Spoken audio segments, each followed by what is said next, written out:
મિત્રો, મારી વાતો લગભગ 2 વર્ષ પહેલાની છે. હું એક પ્રાઇવેટ કંપનીની અંદર કામ કરું છું. હું સવારે 9 વાગે ઓફિસે જાઉં છું અને સાંજે 8 વાગે ઓફિસેથી ઘરે આવી જમીને સૂઈ જાવ. બસ એટલી જ મારી લાઈફ હતી. મારું જીવન કાંટાળાજનક થઈ ગયું હતું. મારા પાડોશીમાં એક આંટી રહેતા હતા. તે જોવામાં ખૂબ સુંદર લાગતા હતા, પરંતુ મેં ક્યારે તેને ખોટી નજરથી જોયા ન હતા. પરંતુ એક દિવસ ઓફિસે રજા હતી એટલે હું બાલ્કનીની બહાર ઊભો હતો તો તેને બહાર ઝાડુ લગાવતા જોયા. તેને બ્લુ કલરની મેક્સી પહેરી હતી અને ખૂબ જ સુંદર દ્રશ્ય નજરે પડી રહ્યું હતું. મારા શરીરની અંદર અચાનક કરંટ દોડી ગયો અને મારી પાસે બેઠેલો કૂતરો ઊભો થઈ ગયો. જો હું તમને આંટીની વાત કરું તો તે ખૂબ જ સુંદર અને તંદુરસ્ત શરીર ધરાવતા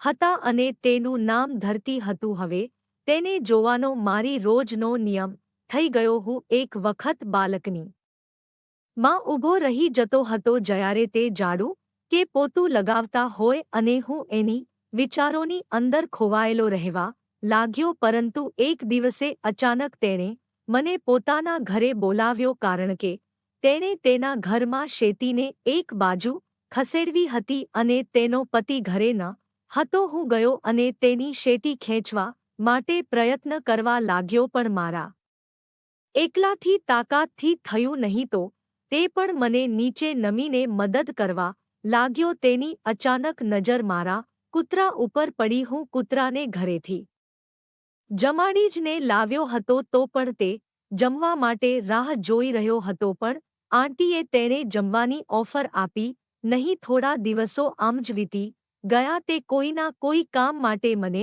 બોલાવતી અને તે મારા કૂતરાને ખીજવતી, પણ જમવા આપતી ન હતી. તે મારા કૂતરાને ખૂબ જ પ્રેમ કરતી હતી, પણ તે મને તેણે રમાડવા માટે પૂછી શકતી ન હતી. એક દિવસ અચાનક મારા મમ્મી પપ્પાને ગામડે જવાનું થયું અને હું ઘરે એકલો હતો અને મને જમવાનું પણ બનાવતા આવડતું ન હતું. પરંતુ જ્યારે હું ઓફિસથી ઘરે આવ્યો તો આંટી મને કહેવા લાગ્યા કે આજે તું અહીંયા જમી લેજે, કારણ કે મેં 4 લોકો માટે જમવાનું બનાવ્યું છે. પણ મારા પતિ કામ માટે બહાર ગયા છે અને તે સવારે આવશે. તો મેં તેણે કહ્યું કે ના, હું ઓનલાઈન ઓર્ડર કરી લઉં છું. તો તે જીદ કરીને કહેવા લાગ્યો કે તું મારું એટલું પણ માન નહીં રાખ અને હા, તારા કૂતરાને પણ સાથે લેતો આવજે.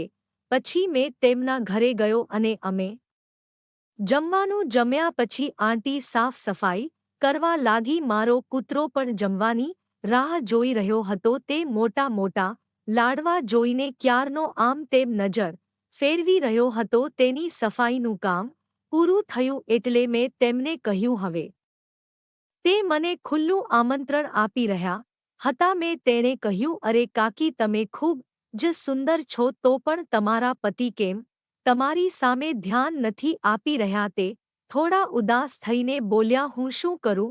સુંદરતાનો કોઈ પ્યાર કરવા વાળો પણ જોઈએ. તો મેં તેને કહ્યું, આંટી, હું એક વાત પૂછું, તમે ખોટું તો નહીં લગાડો ને?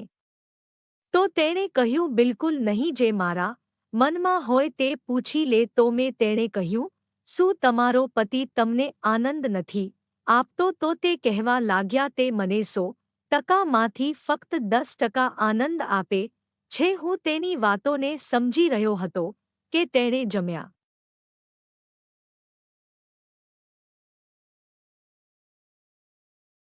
તેણે જમ્યા પછી હજી ભૂખ છે. મેં મારા કૂતરાને તેની આગળ ધરી દીધો અને કહ્યું, આંટી, આ કૂતરો પણ આજે ભૂખ્યો છે. જો તમે એને પેટ ભરીને ખાવાનું આપશો તો તેમને પણ કોઈની સેવા કરવાનો અહેસાસ થશે અને મારા કૂતરાની ભૂખ મટી જશે. એટલે તે તરત જ રાજી થઈ ગયા અને તેણે કૂતરાના ખાવા માટે લાડવા અને કેરીનો રસ ભરેલી તપેલી આપી.